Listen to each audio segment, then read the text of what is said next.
Assalamualaikum warahmatullahi wabarakatuh. Perkenalkan, nama saya Farel Jaya dengan NIM 2501030163. Di sini saya akan mempresentasikan proposal pola komunikasi interpersonal mahasiswa Universitas Budi Luhur Jakarta Barat. Sebelumnya, saya ingin berterima kasih kepada dosen pengampu Bu Ferawati Fajrin, SPD, MPD. Baik, yang pertama tuh ada bab 1 pendahuluan. Latar belakang, komunikasi interpersonal merupakan aspek fundamental dalam interaksi sosial terutama bagi mahasiswa yang berada dalam fase transisi menuju dewasa yang lebih mandiri, yang sangat memengaruhi kualitas hubungan personal, keberhasilan akademik, dan pengembangan diri secara keseluruhan. Dalam konteks mahasiswa, komunikasi interpersonal tidak sekadar berfungsi sebagai sarana untuk bertukar informasi perkuliahan atau tugas. Komunikasi interpersonal yang efektif berperan sangat krusial dalam yang pertama, pembentukan identitas, membantu mahasiswa mengartikulasikan pikiran, emosi, dan memperkuat konsep diri. Yang kedua, pengembangan relasi sosial, membangun hubungan yang harmonis dengan dosen, rekan sejawat, dan tenaga kependidikan. Yang ketiga, penyelesaian masalah, mendukung kolaborasi tim dan memfasilitasi penyelesaian konflik secara konstruktif. Oleh karena itu, pola komunikasi interpersonal yang terbentuk di kalangan mahasiswa penting untuk dikaji secara mendalam. Pola ini merefleksikan sejauh mana mahasiswa mampu beradaptasi, berkolaborasi, dan mencapai keberhasilan studi dalam lingkungan kampus yang dinamis. Universitas Budi Luhur adalah salah satu institusi pendidikan tinggi swasta yang memiliki populasi mahasiswa yang beragam, baik latar belakang, suku budaya, maupun program studi. Keberagaman ini menciptakan variasi pola komunikasi yang sangat relevan untuk diteliti. Jakarta Barat sebagai kawasan metropolitan memiliki karakteristik masyarakat yang serba cepat dan cenderung intensif, memanfaatkan teknologi dalam berkomunikasi. Fenomena ini berpotensi memengaruhi pergeseran pola interaksi dari komunikasi tatap muka ke komunikasi yang dimediasi teknologi, sebuah pergeseran yang signifikan untuk diteliti di lingkungan UBL. Dengan memfokuskan pada mahasiswa UBL, penelitian ini diharapkan dapat memberikan deskripsi yang spesifik mengenai bagaimana karakteristik lingkungan akademik, budaya, kampus, dan konteks geografis memengaruhi cara mereka berinteraksi. Meskipun komunikasi interpersonal merupakan kebutuhan mendasar, observasi awal menunjukkan adanya fenomena signifikan terkait pola komunikasi di lingkungan kampus UBL.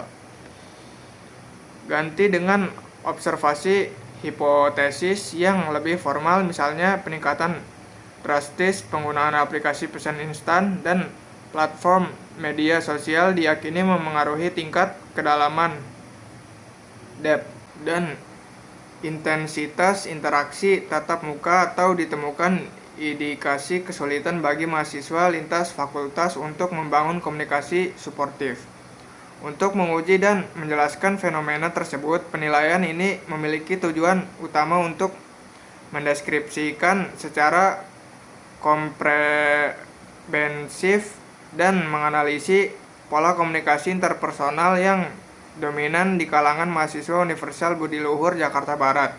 Analisis ini akan mencangkup dimensi kunci komunikasi seperti tingkat keterbukaan, empati dan sifat mendukung, preferensi penggunaan saluran komunikasi. Hasil penelitian diharapkan dapat menyajikan rekomendasi konstruktif bagi pihak universitas, khususnya dalam merancang dan mengevaluasi program pengembangan keterampilan lunak dan pelatihan komunikasi bagi mahasiswa. 1.2 Rumusan masalah. A. Apa saja komunikasi interpersonal mahasiswa terbentuk dan berkembang di lingkungan kampus di era digital? B. Apa saja faktor-faktor budaya, teknologi, kepribadian lingkungan yang saling signifikan mengaruhi pola komunikasi interpersonal mahasiswa Indonesia? C. Apa implikasi pergeseran ke komunikasi berbasis digital terhadap kualitas dan kedalaman hubungan interpersonal di kalangan mahasiswa? 1.3 Tujuan penelitian. Yang pertama, menganalisis pola komunikasi interpersonal mahasiswa Indonesia di lingkungan kampus pada era digital, meliputi penggunaan komunikasi verbal dan nonverbal, serta kecenderungan komunikasi satu arah maupun dua arah yang berkembang dalam interaksi sehari-hari. Yang kedua, mengidentifikasi dan mengevaluasi faktor-faktor utama seperti budaya, pengembangan teknologi kepribadian, dan lingkungan kampus yang berpengaruh signifikan terhadap pembentukan dan pengembangan pola komunikasi interpersonal mahasiswa Indonesia. Yang ketiga, menjelaskan implikasi pergeseran komunikasi ke platform digital terhadap kualitas, kedalaman, dan dinamika hubungan interpersonal mahasiswa, termasuk dampaknya pada kedekatan emosional, kepercayaan, dan efektivitas interaksi tatap muka. Selanjutnya, 1.4 manfaat penelitian. Yang pertama, manfaat akademik. Penelitian ini diharapkan dapat memberikan kontribusi signifikan bagi pengembangan studi komunikasi interpersonal, khususnya dalam konteks masyarakat dan lingkungan kampus Indonesia. Yang kedua, manfaat praktis. Hasil penelitian ini dapat digunakan sebagai dasar bagi perguruan tinggi untuk merancang kurikulum atau program pelatihan komunikasi untuk meningkatkan keterampilan komunikasi tatap muka mahasiswa, menyediakan wawasan bagi mahasiswa agar mampu menyeimbangkan interaksi digital dan sosial langsung untuk membangun hubungan interpersonal yang bermakna. A. Manfaat bagi lingkungan, kampus, dan masyarakat. Penelitian ini diharapkan dapat memberikan kontribusi praktis yang relevan bagi lingkungan akademik, kampus, dan masyarakat luas, diantaranya bagi institusi pendidikan tinggi kampus menjadi dasar evaluasi program pengembangan soft skill mahasiswa. Hasil penelitian dapat digunakan untuk merancang kurikulum atau program pelatihan yang fokus pada peningkatan keterampilan komunikasi tatap muka yang mungkin tergerus oleh dominasi media digital. Menyediakan wawasan bagi pengelola kampus untuk lebih memahami dinamika interaksi mahasiswa, sehingga dapat menciptakan lingkungan belajar yang lebih inklusif dan mendukung pola komunikasi yang hebat.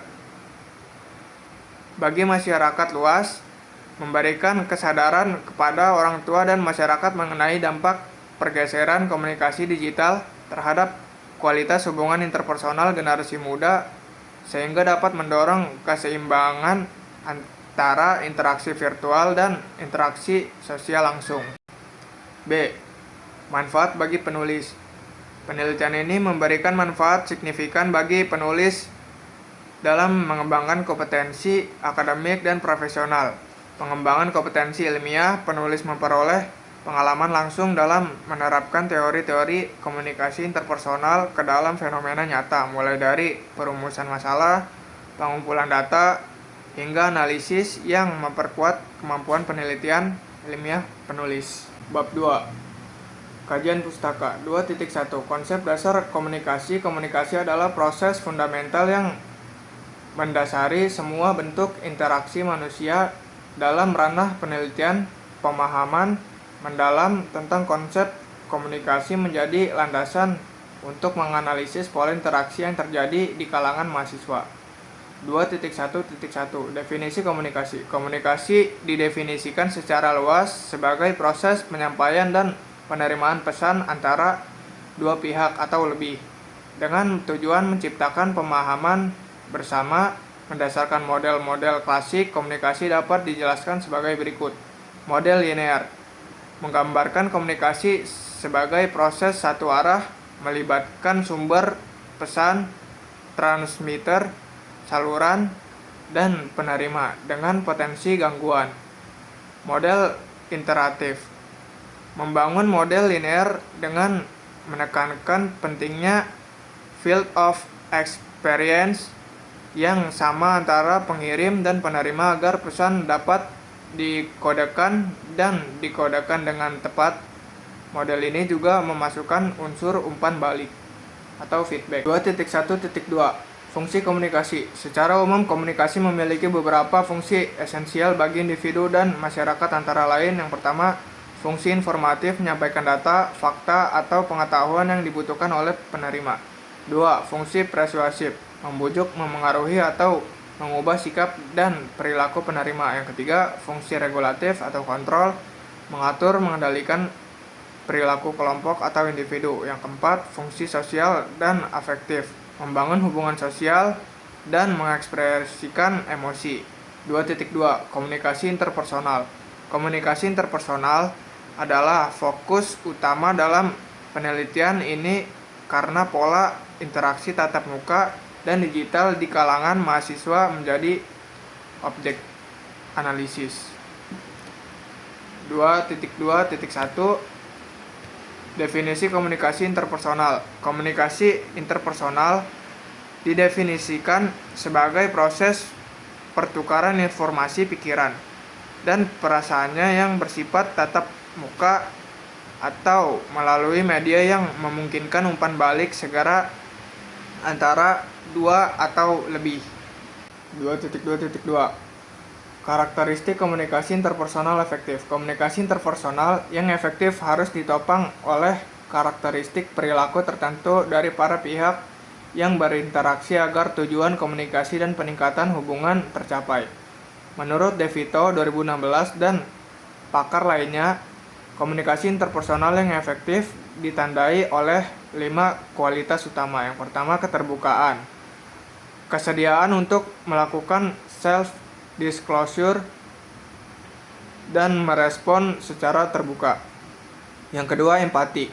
Kemampuan untuk menempatkan diri pada posisi orang lain yang membantu mengurangi kesalahpahaman. Yang ketiga, dukungan. Sikap yang bersifat membangun dan mengurangi sikap defensif dari penerima pesan. Yang keempat, kepositifan. Menghadirkan suasana yang menyenangkan dan apresiatif dalam interaksi. Yang kelima, kesetaraan. Komunikasi yang didasari penghargaan, timbal balik, dan tidak adanya dominasi satu pihak. Kelimanya merupakan prasyarat penting bagi mahasiswa untuk membangun hubungan yang bermakna dan fungsional di lingkungan akademik dan sosial. Bab 3. Metode penelitian. 3.1 Jenis penelitian. Jenis penelitian ini adalah kualitatif dengan pendekatan studi kasus jika fokus pada kelompok atau lokasi tertentu, atau deskriptif atau analitis jika fokus pada pemetaan pola secara umum. 3.2 Teknik pengumpulan data. Wawancara mendalam dilakukan kepada sejumlah mahasiswa dari berbagai latar belakang budaya dan angkatan serta dosen atau staf kampus. Observasi partisipan. Melakukan pengamatan langsung terhadap interaksi mahasiswa di berbagai lingkungan, kelas, kantin, organisasi. Analisis dokumen. Menggunakan data-data sekunder, jurnal, laporan untuk memperkuat landasan teoretik. 3.3 Teknik analisis data. Data akan dianalisis dengan teknik analisis yang melibatkan proses reduksi data, penyajian data, dan penarikan kesimpulan. Proses ini bertujuan untuk mengidentifikasi pola, tema, dan pemahaman mendalam mengenai fenomena komunikasi interpersonal mahasiswa. Baik, sekian presentasi dari saya. Kurang lebihnya mohon maaf. Assalamualaikum warahmatullahi wabarakatuh.